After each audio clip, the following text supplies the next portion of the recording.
Want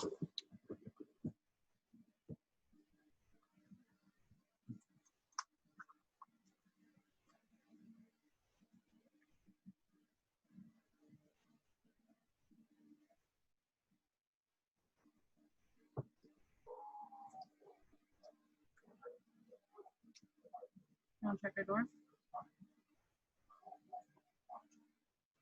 No.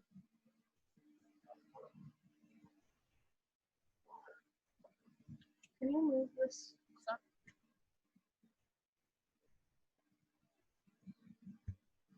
Hello.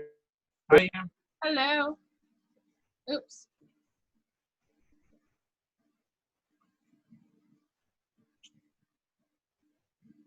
How was the pizza? Delicious. Nice. I always get the shiso chorizo. That's Me too. what Chris got. I love it. Now we have Twin Dragon. Oh, have you guys seen the stage that they're building back there on the patio? Mm-hmm. Oh, that's really cool.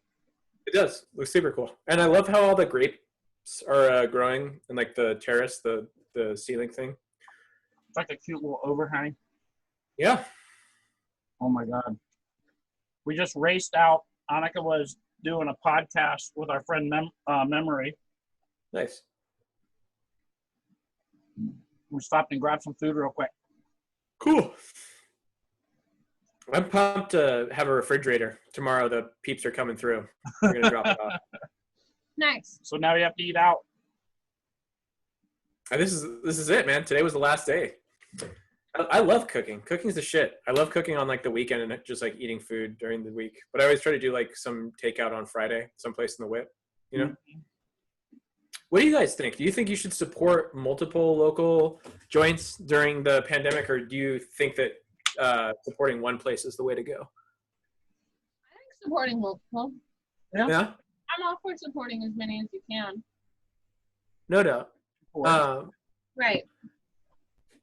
I've got two friends, a husband and wife, who really love Meiji, and like their whole trip is like, if we were to make sure that one business didn't go under, we'd want it to be Meiji, one restaurant. So that's kind of what they're doing. So I thought that was interesting. I was like, that's an interesting way to do it. Yeah. Yeah, but then what makes one business deserve it more than others? And what's the likelihood that you're going to that business is going to keep it from going under too? So yeah. I mean, that's putting a lot of importance on yourself. Yeah, it's kind of like people who like, I'm vegan, so the world's going to get saved. It's like, that's it? Like, you're just not going to eat the meat? That's all it takes. Yeah, but you're going to buy like hundreds of pounds of bananas a year? Right.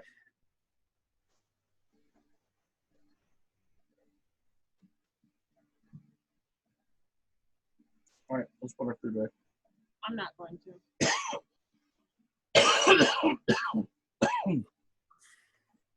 Good evening. Hi, Stephen. Hi, Thea. Hi, Thea. Hey, Ian, how are you? Good. There we go. Hi, Stephen. Hi.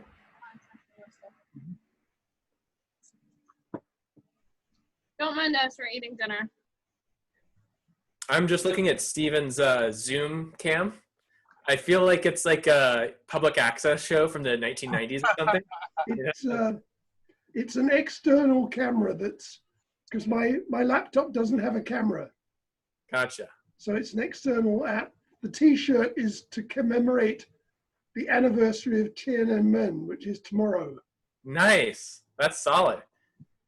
The T-shirt was designed by the abbot of the Zen Center outside Santa Rosa, California. Oh, I've been there before. That's an amazing Zen center. Sonoma Mountain Zen Center, yeah. Yeah, no, the abbot of that monastery is really cool. I meditated there once and heard him speak. Super fun guy. Yeah, it says Tiananmen Square on the T-shirt.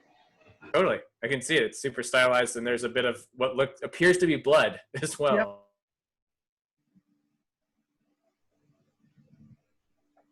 I hope it's not a portent. Me too. Yeah, there's some crazy crazy rhetoric coming out of Trump's mouth these days. I don't know if Chris is still watching the Orange Show or not, but yeah, calling in the military to quash protests, both peaceful and violent, seems like a really, really dangerous precedent to set. And yeah, the anniversary is auspicious for Tank Man and Tiananmen. And for just having a photo op. I mean, it was really ill-timed to show you're the law and order president. People have started a thread on Facebook. The challenge is to take a picture of yourself, take a selfie standing outside a building that you have never entered, holding a book that you have never read, and post that picture.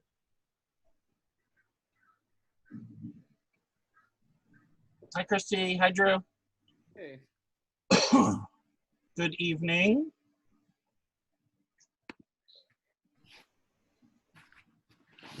Give it a couple more minutes. See who comes in.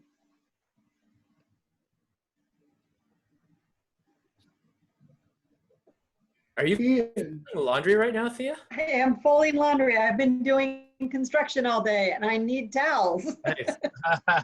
for 2 days. excellent op-ed, Ian. Oh, cheers. Thanks, Stephen.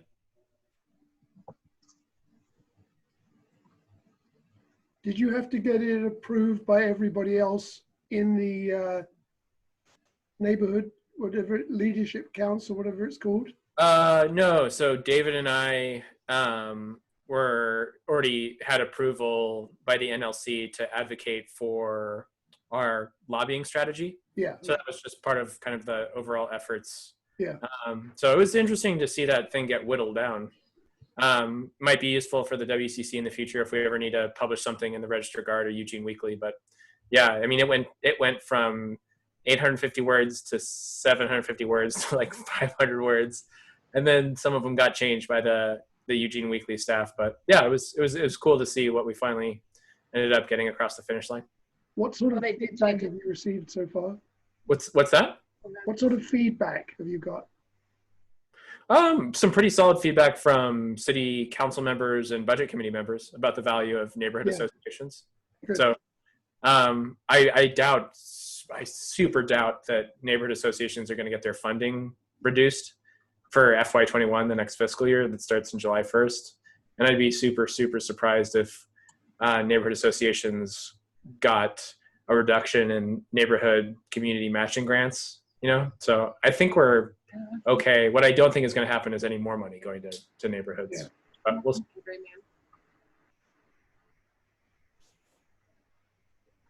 How you doing, Drew? Good. Your head's right above Antarctica, where I just heard yesterday that they have the best air quality in the world. So I'm wondering if you have, is that why your head's positioned so close to Antarctica? It's like perfect. Yeah. I don't know if you've been outside, but you can really smell the mill tonight. So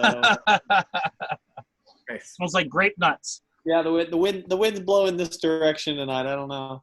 Is that what they mill there, Chris? The grape nuts? No, it just smells like it sometimes. They mill oats and barleys, but the smell between the mill and Ninkasi, it's just like a competing. Totally. It Great costs nutty. what they're doing a big brew day. It's like, that smells like wort. That Yeah. smells like It's boiled. just a bread factory to Even it out. Yeah, to even it all out. Yeah. Let's see, we're at 7:05. People want to straggle on in. Does anybody have anything they wanted to get across in the open section of our weekly meeting? Christy, Thea? There was so much since last week.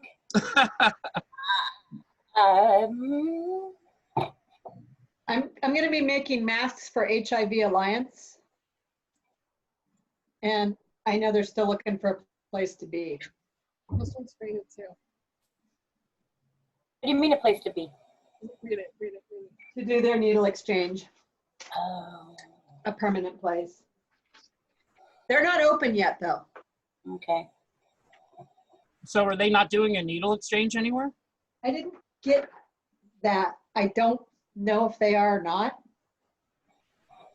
Hmm. I would have thought they would have been an essential service. I would I too. had just seen a post on Facebook that said HIV needed masks, so I reached out to Renee and she said, yes, we do. Because they're trying to save their paper ones for their clientele. Yeah. And so I'm gonna make the employees face masks. Yay. Way to go, Thea. You're awesome. Yeah, so if you know anybody that needs any. Hey. Are we under curfew tonight, guys? What's that? Are we under curfew tonight? Oh, I didn't. we're gonna find out 5 minutes before. 9 o'clock. I didn't get the alert yet. Uh-huh. I never got one last night. While I was sleeping. They did actually have it posted somewhere, but it wasn't for everybody to see an hour before. Mm-hmm. It made it really difficult. I had Yeah. sent a message to the city manager on Facebook in regards to that. I I saw mean, that. she had answered back. It was pretty cool. I mean, to have a public official, you know, read your message and send something personally back. So I can definitely say, What was her response about it? no, it was kind of benign, but, you know, she at least answered me back. Okay. Well, does anybody have anything else? I saw your hand up, Ian. No, Nope, sorry. you're just, Nervous too. hello. Hello. Hi, Vince. Hi, Katie. Hi. Hello. There it is. All right. Nice background. Oh, oh yeah. That's forgot. Yeah, I wonder what's going on with the Don. I hope he's doing okay. We were just going over an open portion of our weekly meeting. If anybody had anything they wanted to just talk about in this section. Christy was saying quite a bit has happened since we last met. I think so also. I don't know. Seems like everything's calming down a little bit in the Whitaker. We're not having as much civil unrest. Seems like, you know, we have a lot of people talking. Hopefully some of our elected officials will be listening. I mean, that's the best we can do. Chrissy. Fingers crossed. Hell yes. Yeah, I mean, you know, the worst part about any of this is the insecurity that a lot of people in the Whitaker, you know, feel by possibly being trapped in this area and having so many people that, one, live houseless here, and then two, this is kind of an area to come down and protest. At least historically it's been. So with that, I'm really happy that we do have a wealth of information that's being passed around on the Whitaker Neighbors Open page. We do need to make sure that the disinformation is squashed out, but what I am finding is it's neighbors really trying to help some neighbors out. And there's some resources that are being exchanged. There's people that are alerting people to some potential challenges. And I don't know, I think it's been really interesting because Whitaker in the past has been a hotbed of conflict. Yeah. And there have been a lot of challenges that have happened here. There's been, you know, things burned down in the street. And luckily, you know, up to this point, we have remained, I wouldn't say, you know, without any damage, but it's been pretty good. And it's been good for homeowners too. So hopefully it'll continue, you know, and hopefully it's just due to this being such an awesome neighborhood and people being able to communicate with people one-on-one. So I'm not sure, but I'm hoping that's the point. Stephen. I really appreciate the way Katie jumps in to challenge misinformation when it happens. That's really cool. And I think everybody needs to do that.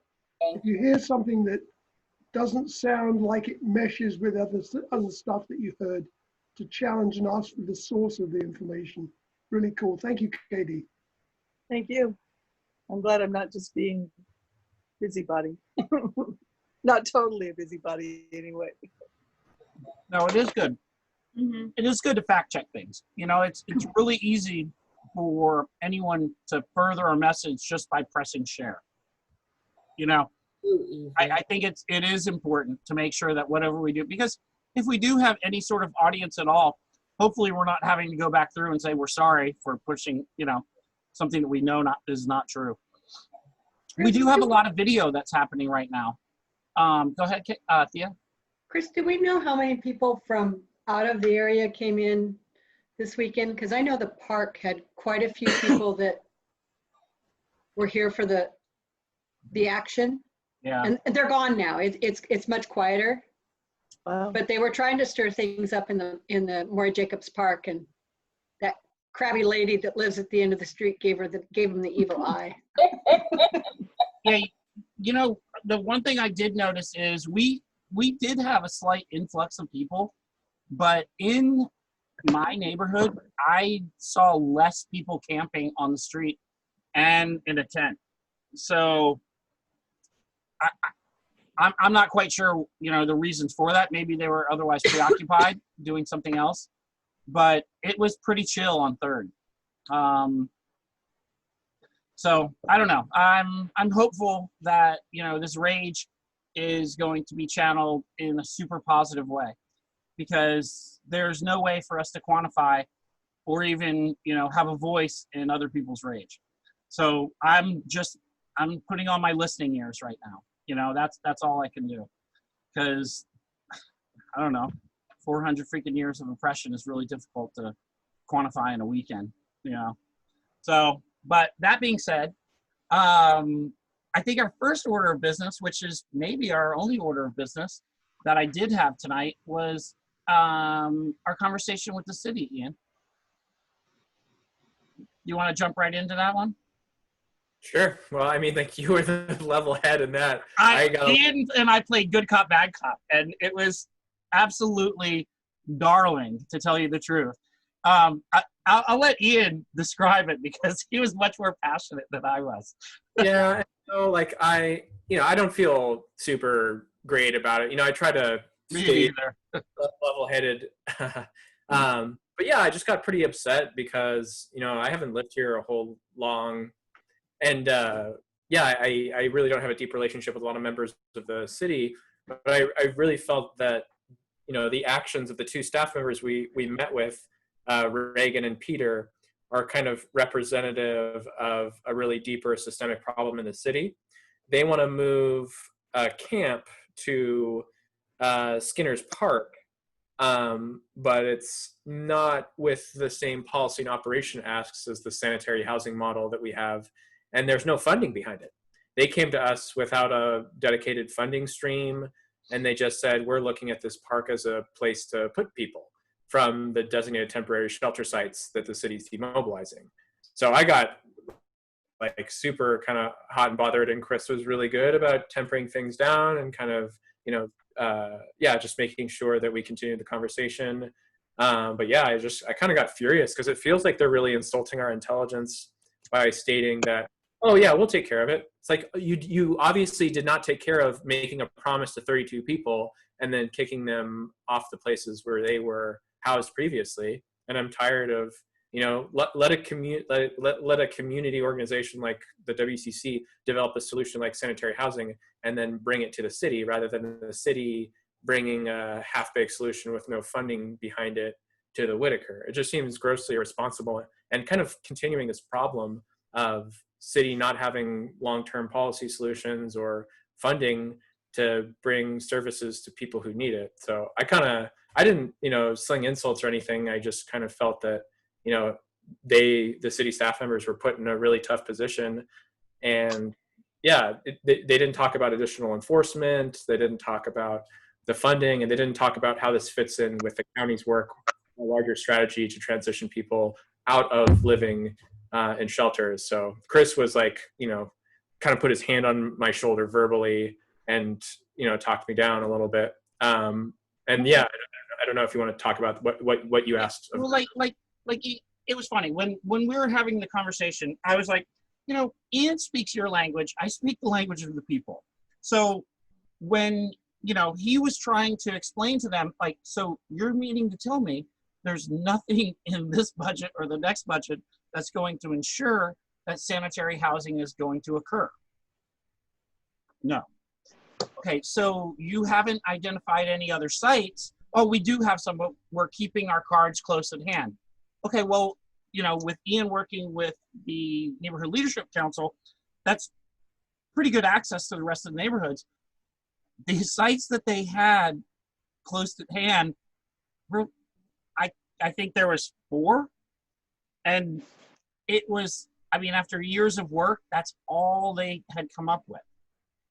And it was really, really pitiful because nobody's really going to go for any of them except for us in the Whitaker, There is no funding stream. There is money, but it's not for a program that I think that we would like. And they do want to partner with Eric from Community Supported Shelters, but we haven't all gotten together, and this has got to go off by the 17th, because that's when, isn't it the 17th, when these people they're going to be, I'll use a nice term, pushed out into the cold, I thought it was tomorrow. It was the 6th. Yeah, it was, and then for some reason it's going to be the 17th. Probably because with not knowing all. But we don't even have the how do you say it, Conestogas? Conestogas, yeah. Those aren't even built yet, right? No, or are they? We only have one that is potentially built. Hi, Susan. And the other would have to be built. They take less than 2 hours to build, though. They really do take less than 2 hours to build. Yeah. The chief will give us 2. Oh, 2. And I just want to say, that good cop, bad cop was total role reversal of where I thought it was going. How many people are they? Or how many huts are we talking about we need? 6. With that site, it is kind of cool because it's not really in the park, and it's also not in a neighborhood. So it's kind of in a dead zone, and it might Yeah, work. where in Skinner's View is it? Yeah, where are you talking about? Because that's huge. It's near the garden. Oh, that's what I was thinking. So it's at the end of, what is that? Lawrence. Yes. I want to do a walkthrough over there just to make sure that what they're talking about is what I'm talking about too. But the criteria that they have for it is, we could show you. There's an email that we have. Maybe Ian, would you be able to share screen with the criteria that they're looking for on these sites?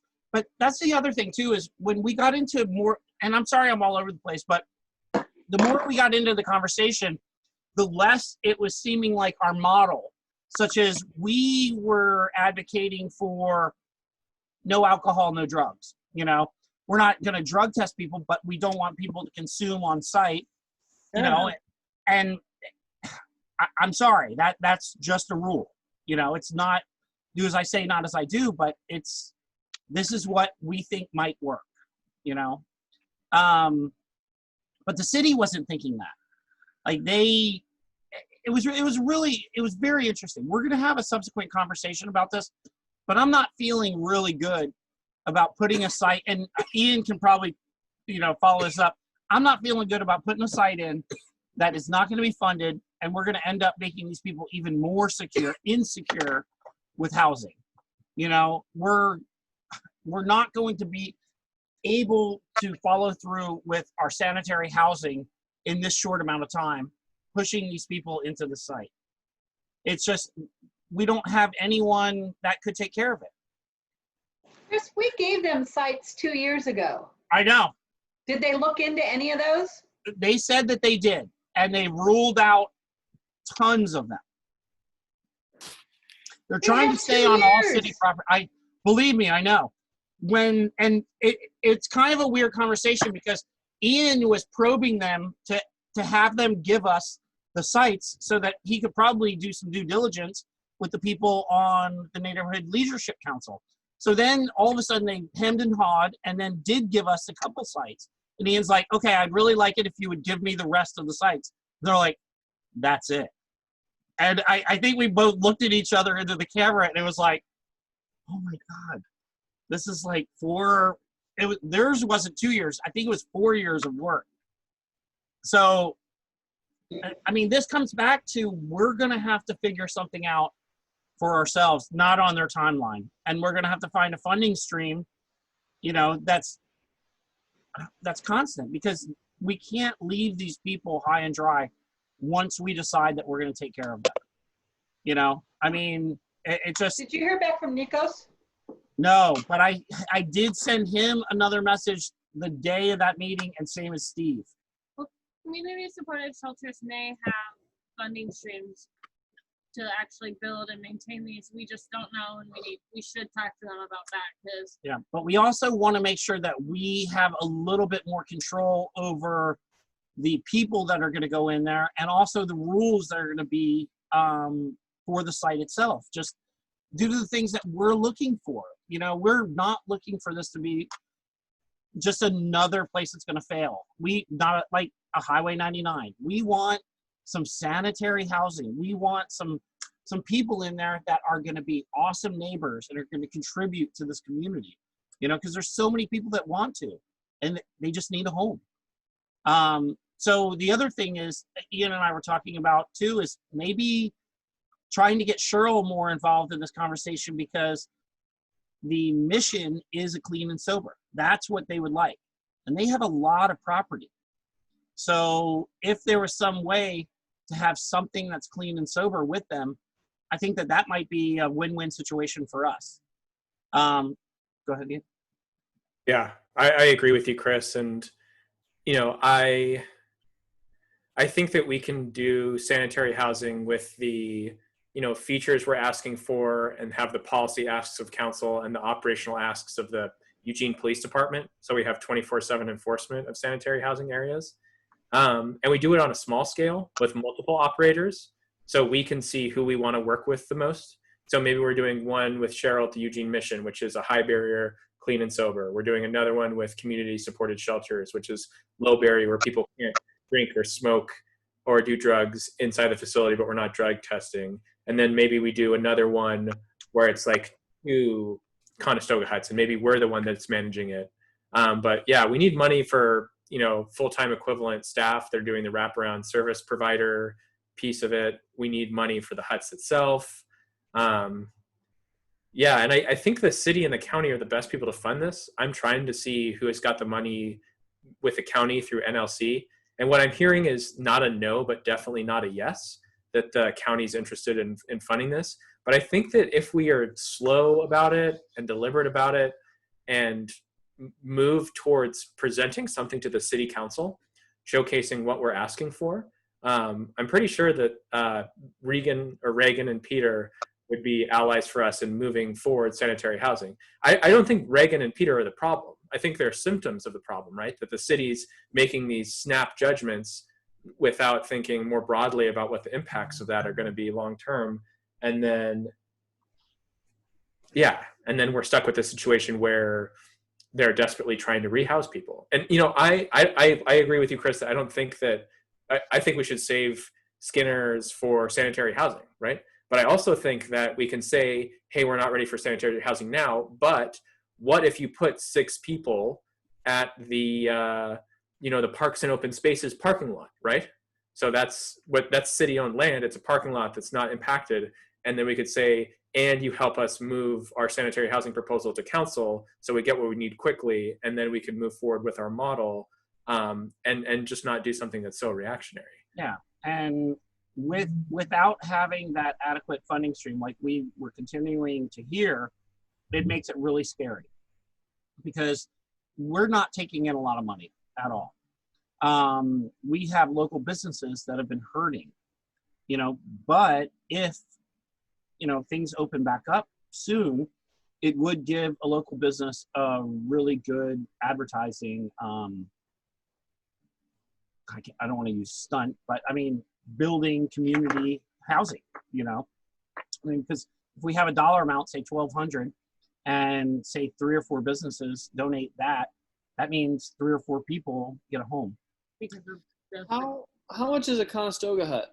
Like $1,200 for the materials alone. And then, I mean, are we assuming volunteers are going to build them? It's pretty easy. I mean, I'm sorry, it doesn't require a lot of skill. It just requires, you know, rudimentary, you know, using tools, screw guns. and a handful of people. Okay. We've been hearing for the last year that that there is money to help with the homeless situation. There just hasn't been a project for people to put money into. And I can ask Richard about it because he's a little more plugged into the housing services, the people that meet in town, even though they haven't been meeting or he hasn't been to their meetings.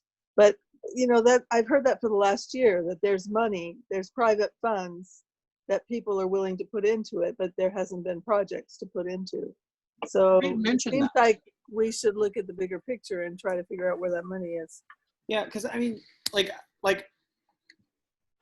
I get what you're saying, Chris, about businesses. I just don't think the time is now to ask businesses No. to sponsor, right? Like, Yeah, they won't be able to. I mean, they're just hurting so much as it is that I just don't think that's fair. But I mean, there's money. There should be money flowing in from the federal government as well as the state amidst all this COVID-19 to help with unhoused people. I just don't understand, like, how do we access that money? County too. So it depends. Like HUD, Housing and Urban Development, have a very prescriptive definition of what constitutes shelter, and Conestoga Huts doesn't fit that definition. So that's kind of like a wrinkle there. And with respect to FEMA funding for COVID, the Federal Emergency Management Agency, the county is counting on a FEMA grant to reimburse them for the purchase of the VA building. And that's why they're not using that site, which I think can house more than 50 people, so like a low barrier emergency shelter. But the reason that they're doing it is because it's solely for persons recovering from COVID. So kind of one of the creative workarounds that Whitebird's planning on doing is when they're going to do COVID testing, is that they would get their results really slowly back so that people could stay in that shelter for a longer period of time. So I don't think that we would not be eligible for certain funding streams. Just like for the sanitary housing model, it'd be really tough for us to be eligible for certain pots of funding because sanitary housing doesn't meet the HUD's definition of shelter. And then if we were going to get some of the COVID-19 money, we would have to use it strictly for some very narrow Criteria for it. Yeah, criteria. Steven? Here, Steven's muted. You're muted. Hold on, bro. The project in Santa Rosa was initially being funded from the general fund, but it was going to be included in the reimbursement, or they were hoping that it's going to be included in the reimbursement from FEMA. So it's FEMA, which is why they had emphasized the social distancing in the project and the spacing of the tents and things. So FEMA was, they hoped, the ultimate source of the funds, but the summer money was relatively small for $135,000 a month for between 70 and 100 people. So it was less expensive than putting people in motels, which is what they're also doing. Yeah. I think also they're waiting for the next stimulus too, to see what's going to happen. Because we're kind of in a little gray area where things are going to be running out very soon. Such as the reason why the fairgrounds is shutting down. And as, you know, this happens, we're really not going to be able to figure out this on our own without having this funding stream. I mean, that's basically where it comes down to, and that's what we were telling them is we want to talk again. One, when the funding stream is ascertained. Two, when we have the, what would we call them? I guess they would be the operator of the site itself, which would include sanitary housing. So we're not going to be able to go ahead, Thea. Yeah, you're on mute. You're muted.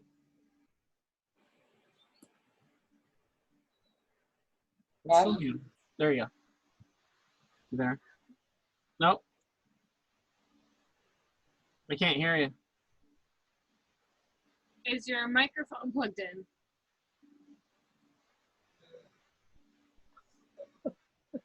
Yeah, if you're happy and you know it, clap your hands. Can't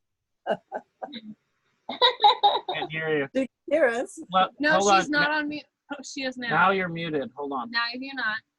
Okay. No, I'm not. Can you hear me? Yay! All right, Yes. you're back.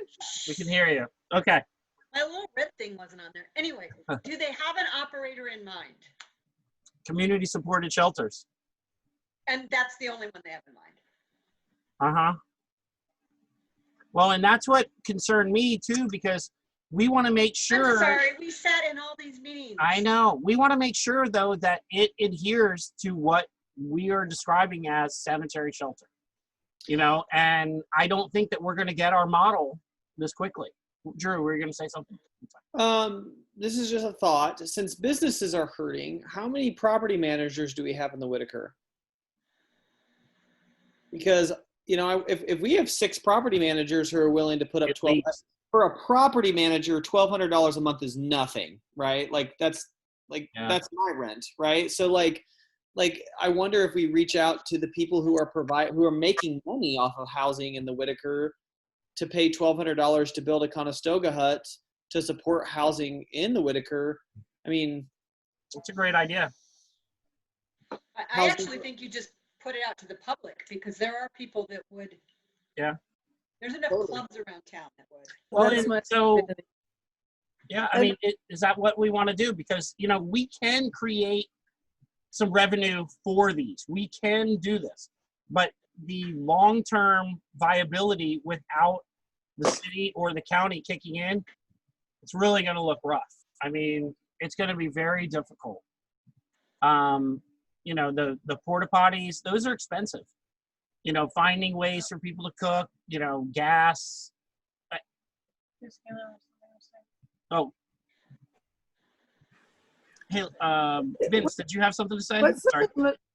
Katie? Oh, I was trying to remember what the name of the organization that's been managing the Springfield Housing Center, Emergency Housing Center. Is it Nightingale? Oh, I don't know. Does anybody know? They were given, St. Vincent gave them the contract to. It's either Nightingale or Carry It Forward. Oh, Carry It Forward. That's what it is. They're good people. how much were they spending per month for the resource center thing that's going on 4th or 5th in Washington? We never heard. That's kind of dead now. Yeah, Yeah. it's been done for a That while. was supposed to open real soon. Let's pull some funding from that. I've got an update on that too, but I think Vincent's got something that he wants to say. He's on mute. There you go. Yeah, I was just gonna say I have a knack for kind of raising money, and I am one of the people that makes money from housing in the Whitaker neighborhood.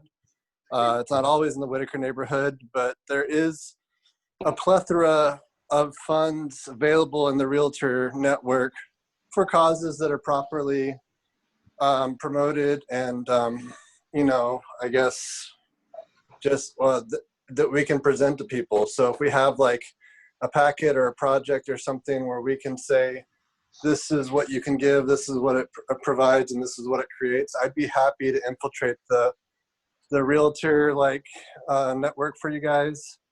I've been kind of sitting on the sidelines a little bit, wondering how I could get involved.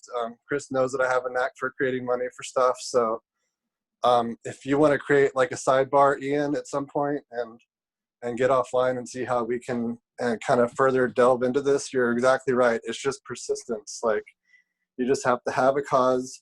get it in front of people's faces consistently. And once you do it one month, do it the next month and the next month.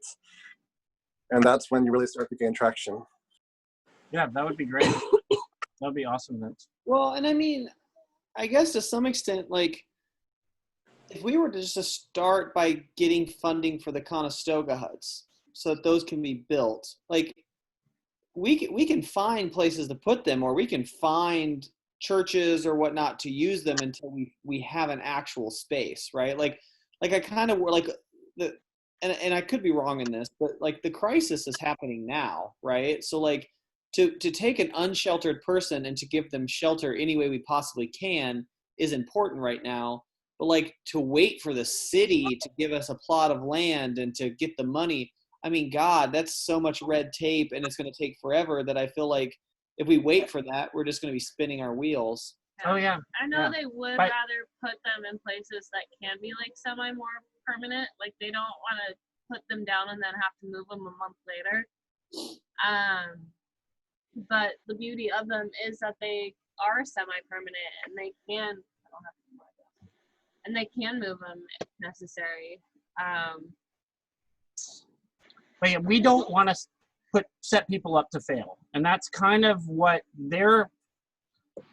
And Ian, forgive me if I'm going to speak for us, but I felt like they were kind of foisting this on us at the last minute. And they were it was foisted upon them too. I mean, this is like the Peter and Reagan too, and I was hard on them, and I felt bad. But you know, my frustration, you know, much like Chris's, is more about the situation we're put into. The initial money to build the huts, and it will cost like about $3,500 a month to provide, you know, the materials that folks need at these sites, according to Reagan, each month for operating costs. But the real funding is gonna come from staffers. The real money that we'd be spending is staff people who are providing these folks the services and acting as these liaisons to get them out of the Conestoga huts and into some form of permanent supportive housing. Because what, at least, you know, my intention with sanitary housing is, yes, to get people into a sanitary form of shelter, but also to free that up. Yeah. Like Chris is saying, we want more neighbors. We want to bring those people into apartments, into group homes, into the Blair, you know, co-op housing, you know, to become renters. So, yeah, I mean, shucks, I'm kind of stuck. But I did have a conversation with Heather at Whitebird, and Whitebird is actually interested in having a deeper conversation with us about what are some other uses for the Fifth Street site that the city initially proposed to us as the resource center.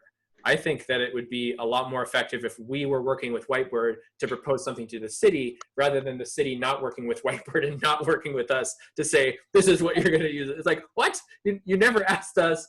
You haven't asked anyone who's unhoused in the neighborhood what they need. And like, yeah, I mean, like, no service providers were brought into the conversation. In fact, the city was like, we don't even know who's going to operate it, you know? And so I think if we're the ones proposing the solutions, you know, it's the same with sanitary housing. It's the same with, you know, the resource center site. I think we're going to end up with something better. I just feel like we're being rushed for no reason, you know, like the city's the one that made the mistake. We shouldn't be the ones fixing it. And if they have the money, go ahead, Thea. I could reach back out to Cheryl, because Cheryl was looking when she was here 2 weeks ago to maybe find places for those 32 people. Or Ian, did you talk to her more? Kristen Reagan say during the meeting, It was highly unlikely that they would be able to be housed there. And we were both wondering why, because one, they have a lot of property, and two, we were thinking that we were all of the same mind, that we're trying to get people sober. So maybe we need to have a further conversation with Cheryl about this, because they have the area for the Conestoga huts. I mean, if we use the same criteria that she has when she transitions people through the life skills or whatever it is, I mean, that would be great. That would be a great spot, you know, because it's a progression. Like Ian's saying, we don't want people to live in them for years. We want them to, you know, get off the streets, you know, immediately. And I think that's what Drew is also saying too, is And same as what I'm saying is we need immediate help. But if they have a funding stream to do something, they should continue to house the people that they already have at the fairgrounds. You know, and it is kind of odd that a neighborhood association should take the responsibility when the city is actually letting those people down. We're not letting them down. Hi, Vince. So I guess it's to be determined of what's going to happen. You know, and it's not preferable, but I just don't think I don't think they have the infrastructure, you know, to make this happen. And they want us to kind of commit to this ahead of time without having everything in place. And I think it would just be irresponsible to take these people's lives into our hands and then not be able to help them, you know, and then we would be the next people to say, I'm sorry, you're going to have to leave here, you know, because we don't have this property. We don't have a way to clean the toilet. We don't have, you know, any of the funding. So I just find it interesting because in the park across the street of in between Jefferson and Washington, right? Like that right now is a semi-permanent camp. Like there are so many people there. They're not moving them, which I don't necessarily want them to because I don't think they have anywhere else to go. But we're setting up porta potties. It's like to some extent like that's no longer a park anymore. Like that's not a park for me. That is a settlement, right? And so like there's plenty of places that the city is just allowing people to be. At some point it's like, do we just transition the people across the street to a certain block in between 4th and 5th or 5th and 6th and 6th and 7th and just say this is the settlement and start putting stuff there for them, right? Like rather than having them spread out all across from 1st until 7th, you know, Chief Skinner said last week that was one of the first places they were going to clear out. Isn't that what I heard? Yep. They're going to do that to parks. Or not the week before. He said that park specifically was one of the first places they were going to get people out of. It was. I think also due to the civil unrest that we're having right now, there's being a little bit more attention being paid to the protesters or the homeless people who are living in the park. It's grown from 10, 20, 30, 40 tents. There's a lot of people in the park. Especially just the last couple of days, I saw big, you know, the crowds. And the camps are getting bigger. So the social distancing's out. And that's the other part of this too is, you know, we can't forget that we're still in this pandemic. You know, it's very convenient to go from one thing to the next and take our mask off and pretend like it's not happening, but it is. And we just had some serious insurrection through the entire country with people that were not social distancing, you know, and who knows what's going to happen. But the park, I am 100% positive that it will be cleared at some point. And it's going to be probably an ugly situation. Yeah, I think that's why they're trying to avoid it. I would highly recommend that somebody else, not me, sorry, but that we contact Arwen Despain. I don't know if she's the director of Carry It Forward. She's certainly a spokesperson for them. She lives in the Whitaker neighborhood. She posts on her neighborhood page. She's a really awesome person from everything I can tell, but I don't know her personally. We share a lot of similar friends, but yeah, I mean, she just might have good ideas she could give us. Yeah, I mean, and that's what we're looking for. We are also not trying to reinvent, you know, like how to house people, but we're trying to have a model of sanitary housing that we want to use, and it can be replicated, you know. So that's what we've been working on right now, and it has been a little frustrating. The conversation, like we were saying, was frustrating, but it is a conversation that we're going to continue because we have until the 17th before they really want to house as many people as possible. Okay, so Another quick question. Across from the Rose Garden, behind 4J, that big open field, is that 4J or is that the city that butts up against the Park. It's 4J and the city. Yeah. Technically, there's restrooms. No, sorry, cat's bothering. There's restrooms right there, right? So Yeah. For some reason, that one is not on the table. The list that they have is very small, you know, and we can suggest as many sites as we want. And if we have any ideas, we could definitely throw it at them. Go ahead. That one got turned down because under the Filbert Orchard there was a lot of prostitution and a lot of heroin dealing going on. And so it would definitely have to be policed. Yeah, and they Like, wanted that didn't happen. School. There's a high school right there on Yeah. the 4J side of it. That might not be. And some of those places are just too wet and they get too muddy. So it has to be a place where you can pull in to provide services, you know, and so, I mean, and I don't want to spend the rest of the evening saying poo-pooing about what happened, but this is a work in progress. But getting those people housed coming out of that temporary shelter, it's not going to happen. And it's going to be really sad. Ian, and correct me, I don't think there's another neighborhood that's working this hard to get a single person sheltered. No, there's 'Cause none. if there was, they would be working with Peter and Reagan also.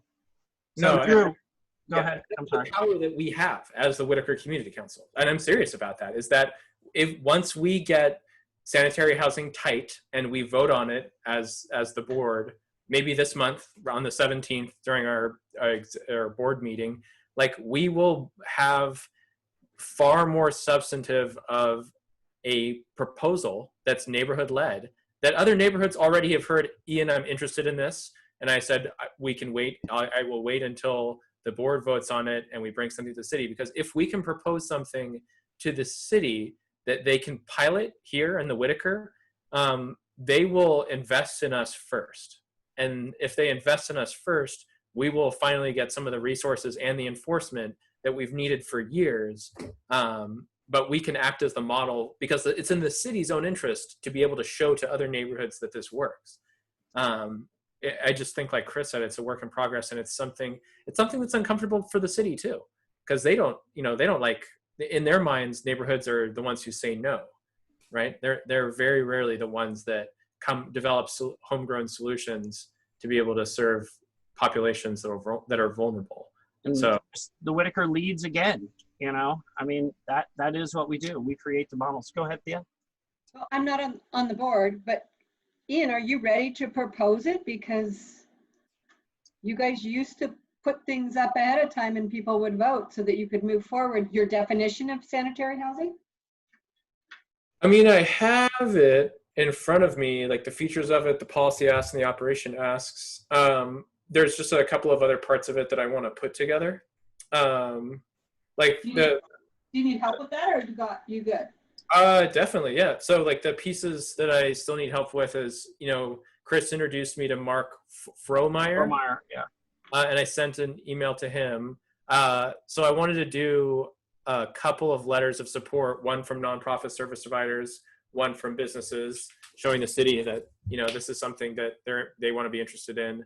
And then, yeah, have mock-ups, like pictures of what sanitary housing would look like in public parks and public right-of-ways and private property. So there's a couple of things that I can work on myself. But yeah, I think the big thing here is we need signatures from the business community, and we need you know, signatures of support from nonprofit service providers, not saying that they're going to do anything, but that they support sanitary housing and that they'd be interested in, if the city gives us the policy changes and the operation changes we're asking for, to continue the conversation around being a potential service provider. So I think the director of HIV Alliance would sign it. And they might even have some funding because they do provide housing for some of their clients. So I can ask that. Yeah, so I haven't written up the letter of support for nonprofit service providers, but yeah, I could do that this weekend and send it to you. I have the one for businesses done, and I've sent that around. So what do you need approved? From the board? From the board, basically like the whole package that we would send to council. So that would be the letter to the city council and the mayor, city manager pro tem, and the mayor that I've been working on for a while. And in that letter, there has like a list of attachments, like would have the letter of support from businesses, from nonprofit service providers, as well as the draft ordinance that we would have for the council to update their ordinance on overnight camping to allow for sanitary housing, as well as just like a couple of other pieces. So I was planning to work on it this weekend and next weekend to have it ready for the meeting on the 17th. And between now and then, hopefully just like collect a bunch more signatures from folks in the community saying that they support the model. Okay. Chrissy. Somebody give me the definition of sanitary housing. Yeah, would you put it up there for us? Do you mind? Yeah. Can y'all see this? Yeah. So it's semi-permanent, 0 to 24-month transitional housing that's consistent with the TAC report in neighborhoods across the city, starting in the Whitaker. And the features are here, and pretty much all the features except for these last four are the ones that already exist, or five are the ones that already exist in like the rest stop pilot program and the car camping program and the designated temporary shelter sites. The pieces that are different are that 0 to 24 months they're transitioned into some form of permanent supportive housing, that it's a 10-minute walk to a shower site, and it's a 20-minute walk to a laundromat. And that's, the city does this thing called 20-minute neighborhoods, and so it's consistent with the council's policy. They're able to stay on site 24/7 if they need to, and that we would be acting as the intermediary organizations. So the Whitaker Community Council would be the one brokering, not the city brokering, right? Because right now what the city's doing is that they're talking to service providers and then talking to neighborhoods last. You know, we would be the ones that would be talking to service providers first, and then, you know, getting approval from the city afterwards. So it kind of like flips the script. And then what we'd be asking of council is the creation of a new category of sanitary housing. This one I haven't figured out yet. It's an incentive structure for persons in our program to allow citation removal. So you get a citation from the police if you're camping, right? Like, and you have to pay it. But I'm trying to think of like a way that we could use the community court system to have the citations removed, like by like a legal arbiter. So I haven't quite figured that one out yet. Allow placement of sanitary housing in public right-of-ways. Only neighborhood associations can act as the intermediaries to secure support. That we allow placement of sanitary housing at the 3 different types of parks that are in the Whitaker. And this last one is money. So payroll tax revenues would go to homeless services. So that's one way that we could fund this thing permanently, is ask for some of the money from payroll tax revenue, and then ask for a little bit of the money from the COVID-19 recovery efforts, which is another funding source that may get approved in the FY21 budget. And then the operational asks, they're pretty straightforward. 24/7 of enforcement of unsanctioned tent, car, or sidewalk camping at sanitary housing sites. So if anyone's staying around a sanitary housing site, like, we would get priorities and calls for service if folks wanted to call the police and ask people to be removed, and that we can end a sanitary housing site if a site fails. And we would be the ones that decide what failure looks like. Space Kitty. So the one thing the city, oh, go ahead. Sorry, one thing that I've been wanting to say about the funding of this that I think that we should all kind of be aware of and take into consideration is that from a funding sort of perspective, I know that the city doesn't really like to fund programs like this because they're not going to be getting any money from HUD. Essentially, like a Conestoga hut would not be considered Yeah.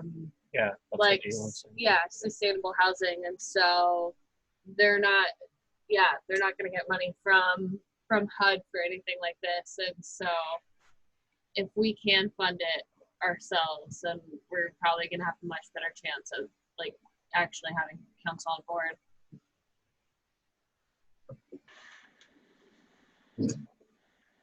Well, the one thing the city does want to do is keep it on city property. So that was something they kept saying, and then they identified very little city property that was suitable. So that's something I think in the future we're going to have to work on, especially with other neighborhoods. But if anyone wants to further this conversation in regards to this, we can update you on our interactions with the city further. I haven't gotten a message about a next meeting, Ian. You either? I got an email from Peter asking if I had, to my NLC email, asking if I had brought this to the NLC yet, but I haven't responded because I wanted to talk to folks first before I send them a note. So we'll let you know what's going to go on. I mean, we are pushing to get people housed, but we want to do it, like we're saying, in this sustainable way. So that being said, I think that's another work in progress. We'll have more information on the 17th at our general meeting. But is there anything that anyone would like to talk about? And I know we've been dominating it with sanitary housing. So forgive me if I've neglected any other cause that anyone had some issues with, or 17th is the board meeting, right? correct. Okay. We said general. What's that? You said it was Oh, I'm sorry. I did say it was a general. But that being said, unless anyone has anything else. Sorry. Ian? We have until the 10th to spend our money. So Brad's not here tonight, so I can't ask him about the billboards, but I just wanted to say that we should spend as much of the outreach funds as we can. And I don't know what I can do to print flyers or do anything like that. But yeah. Maybe we should just get the infrastructure for the billboards. You know, just buy the billboards. And then we could fund the inserts. You know what I mean? Because we get the billboards, let's talk more about this off. I mean, so before the 10th, go ahead, Stephen. Yeah, I'm concerned about Brad because he usually responds, and I've been communicating with him about something else, and he's kind of gone silent. I haven't heard from him in since before this. I saw him 2 days ago. Okay. Good. Out working in the garden. So he's up kicking around. Okay, good. He is kicking around. Good. He's been on Facebook, yeah, making statements, Um, arguing. so Ian, why don't you, Annika, and I get together in regards to getting these funds allocated and figure that out, because it's the 4th right now? Third? Yeah, we can do it. Next Wednesday. Yeah. So what we would need to do is probably just figure out how much it's going to cost to get some of the infrastructure, and then the upkeep. I think we could probably print something and slide them in, or they could give us a little bit of info on what would be good for longevity, and then we'll have to lock them down. But yeah, I'm totally down. We could do that before the 10th. All right, everyone. Go ahead, Christy. Sorry. No, it's okay. My dogs are going crazy, so forgive me. Back to the sanitary housing. I'm curious, has anyone on the council had contact with the folks that run Willamette Family Treatment? No. Because they're here in the middle of the WIT, and I know just how much income they're generating. And so I'm curious if the property around them is city owned. I mean, if they share a parking lot with the 4J building. Oh yeah. Just They curious. don't share a parking lot. They have their own. Oh, They have their own in front of the building, not on the 4J. is it that they back up to the 4J? Well, their property It's a does. separate property. Yeah, I mean the bike path intersects between 4J and them. They're the fence. Okay. Yeah. I thought that would be a perfect spot over there, the 4J parking lot, but apparently not. So yeah, I mean, we Well, can you only know, advocate for these things. Yeah. the school's going to be hurting budgetarily. So if somebody wants to throw up a few dollars for a few spaces, I don't know that they'd say no. No. That's pretty sad to think about it like that too, you know.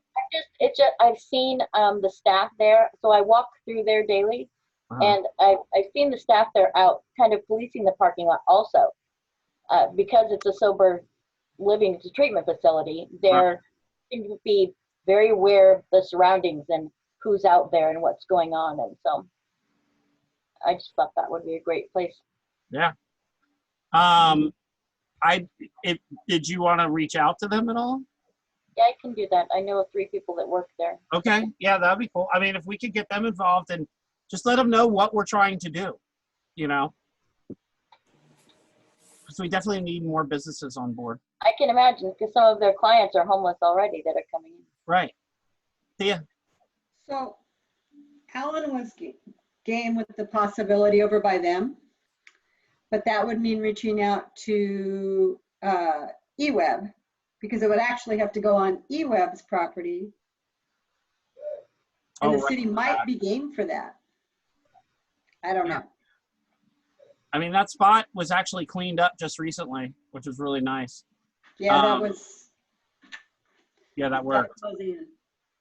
But yeah, that would be a good spot, at least for one. The problem is when you only put one there, it's a lot of infrastructure for just one person, you know? I think you could get 4 Oh, really?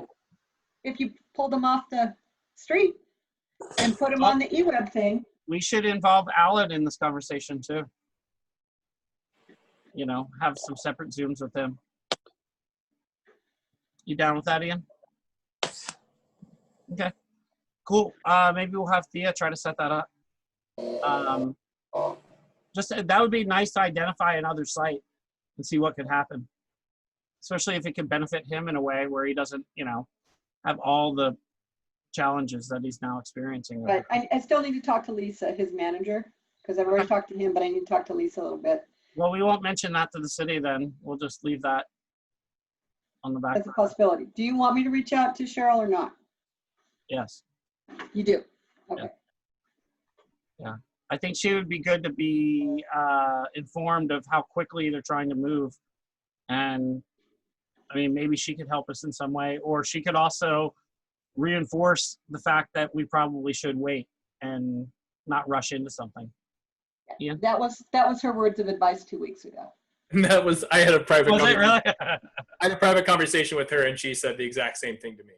She was like, I hate to say it, somebody that's been doing it a lot longer than I have and is in the thick of it. yeah, she I would seems tend like, to believe her. yeah, she seems like a smart woman. Yeah, I think she's a very intelligent woman who used to be a lawyer. Yeah. You know, Yeah. gave it up to be a do-gooder. So I think that if we waited and reached back out to Cheryl when we had something that the board voted on and just like, hey, this is what we want to bring to the city. Can you sign our nonprofit? Well, they're not even a nonprofit. They're like, I don't know what their designation is, but I know they're not private. Yeah. Yeah. They might be amendable to that because she was willing to sign it. Yeah, she's supportive, but she's also like, don't let the city rush you, and make sure you get the money first. Dan Bryant, who runs the tiny homes, would probably sign it as well. Yeah, do you have his contact information? I do. I'm trying to reach out to him for some NLC stuff. Would I you do. mind? Is it Dan at square1villages.com? No, I have a different one. Cool. So I'll email it to you. Sweet. Thanks, Thea. Cool. I would Well, love to everyone. sit in on your next meeting. I thought I was going to be with Reagan and them because I will point out all the things she told us 2 years ago. Oh, Yeah, I mean, This has been an ongoing conversation. it was just uncomfortable at the end because, yeah, there was there's very little substance and a lot of fluff, and they wanted us to do a lot of work, but we won't get back into that. Thank you everyone for your time. If anyone does want to have a meeting at any time, let me know. Let Annika know. Let Ian know. We're more than happy to meet about something. And if we need to get something pushed through our council, such as if you want to pull the trigger on the letter sooner, Ian, let me know, because we can have an emergency meeting for voting with the remaining council, especially if that's something that would benefit us ahead of time. But that being said, go ahead, Thea. Who are the board members that are on here, just out of curiosity? Right now, Ian, myself, Katie, Annika, Brad, Anon. but no, on here. Brad and Anon? Okay. Yeah. No, she said that's on there, sweetie. Well, but that's okay. I know who they are.